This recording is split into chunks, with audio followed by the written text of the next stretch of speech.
You've got a great message, right up until the end. How do you get a prospect to take action? BJ Fogg, a behavioral scientist, says 3 things must be present for someone to take an action: ability, motivation, and the presence of a trigger. How much ability does your prospect have to take the action? How motivated are they to take that action? And is there a trigger that initiates this action? For example, it's easy for someone to pick up the phone when they're free, and if the lottery calls, they'll be plenty motivated to answer. On the contrary, if the lottery calls, but their phone's on silent because, say, they're in the middle of filming, they may have motivation but no ability to answer.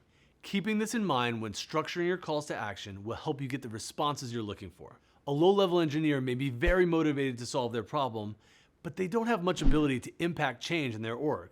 You can still succeed here by catering your ask to their motivation. Instead of asking them to book a meeting, have them vouch for you and help refer you to someone in the org with authority and ability. Conversely, a CEO might have very high ability to make decisions, but may not be motivated to take action on a given outbound sales message. Calculating the motivation and ability of each prospect will help you segment your asks. A few quick tips on the call to action, or CTA.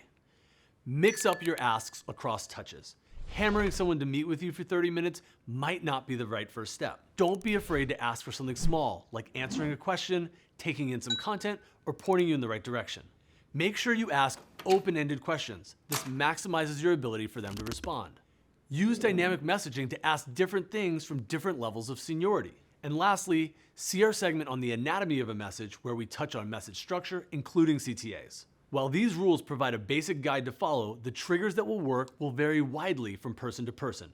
So mix up your asks within a given sales flow to maximize your chances of success.